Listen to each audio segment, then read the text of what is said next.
अमीर घराने का यह लड़का जब पुनर्जन्म लेता है तो सबसे पहला फैसला यह करता है कि वह अपने पिता द्वारा दिए गए 300 अरब के ट्रस्ट फंड को ठुकरा देता है। इसके बजाय वह महीने में सिर्फ 1500 रुपए का खर्च लेना चुनता है, क्योंकि पिछले जन्म में पिता के दिए गए 300 अरब लेकर वह ऐशो आराम की जिंदगी जीना चाहता था। लेकिन उसकी चापलूस और चालाक गर्लफ्रेंड ने सारा पैसा ठग लिया। उसी लड़की के बहकावे में आकर उसने अपने ही पिता को धोखा दिया और पूरा ग्रुप अपने गर्लफ्रेंड के प्रेमी को सौंप दिया।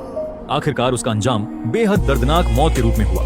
अब दोबारा जिंदगी मिलने पर वही गलती न दोहराने के लिए वह खुद पिता से कहता है कि वह अभी दुनिया को ठीक से नहीं जानता और इतनी बड़ी रकम संभाल नहीं सकता, इसलिए वह सिर्फ 1500 रुपए महीना लेने की जिद करता है। उसका इतना दृढ़ रवैया देखकर पिता समझ जाते हैं कि बेटा मजाक नहीं कर रहा। वे तुरंत अपने आदमी को फोन करते हैं। कुछ समय बाद लड़का कंपनी पहुंचता है, लेकिन जैसे ही वह अंदर जाता है उसकी चालाक गर्लफ्रेंड अपने प्रेमी को साथ लेकर आ जाती है। वह कहती है कि सारे सहकर्मी रॉयल क्रूज पर छुट्टियां हो मनाना चाहते हैं, इसलिए वह अपना VIP कार्ड सबको इस्तेमाल करने के लिए दे दे। लड़का तुरंत मना कर देता है, लेकिन सहकर्मी उल्टा उसे समझाने लगते हैं कि वह इतना अमीर है तो सबके लिए कार्ड देना उसका फर्ज है। इतना ही नहीं, गर्लफ्रेंड आगे बढ़कर उसका बटुआ निकाल लेती है और VIP कार्ड निकालकर सीधे अपने प्रेमी को थमा देती है। तभी उस प्रेमी की नजर लड़के की कलाई पर पहनी 3 मिलियन की रोलेक्स घड़ी पर पड़ती है। वह बस हल्का सा जिक्र करता है और बिना पूछे ही गर्लफ्रेंड घड़ी उतारकर उसे दे देती है।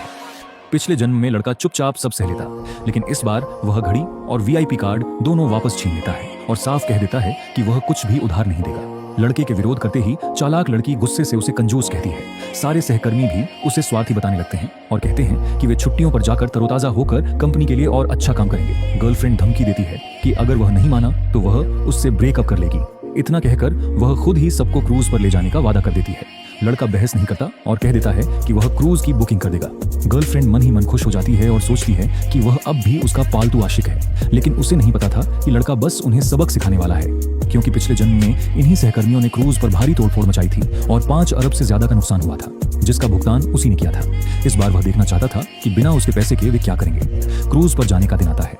लड़का सबके लिए सबसे सस्ता 2nd क्लास केबिन बुक करता है। ये सुनते ही सब नाक भौं से कूदने लगते हैं। गर्लफ्रेंड का प्रेमी भी नाराज होकर कहता है कि मजबूरी में 2nd क्लास में ही रहेंगे। तभी गर्लफ्रेंड जिद करती है कि उन्हें सबसे महंगा लग्जरी 1st क्लास चाहिए। स्टाफ बताता है कि लग्जरी 1st क्लास की न्यूनतम कीमत 20 लाख प्रति व्यक्ति है, लेकिन वह अकड़ में कहती है कि तुरंत बदलो और शिकायत करने की धमकी देती है। उन्हें लग्जरी केबिन में ले जाया जाता है। वहाँ गर्लफ्रेंड लड़के को छोड़कर हर किसी के लिए 30 लाख का खाना और महंगी शराब मंगवाती है। लड़का चुपचाप मुफ्त का पानी पीता रहता है। तभी एक महिला सहकर्मी करोड़ों की पेंटिंग पर रंग भर देती है। गर्लफ्रेंड बेफिक्र होकर कहती है कि वह 1 अरब में पेंटिंग खरीद लेगी। फिर एक और सहकर्मी एक महंगी किताब फाड़ देता है और वह उसे भी खरीदने की बात कहती है।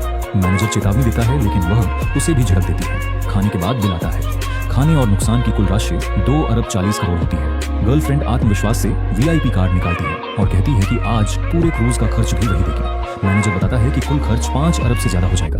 वह बेपरवाही से कहती है कि यह कोई बड़ी रकम नहीं है और कार्ड स्वाइप करने को कहती है। कुछ देर बाद स्टाफ कार्ड लेकर लौटता है और कहता है, माफ कीजिए, आपके कार्ड में सिर्फ 1500 रुपए बचे हैं। ये सुनते ही सब सन्न रह जाते हैं।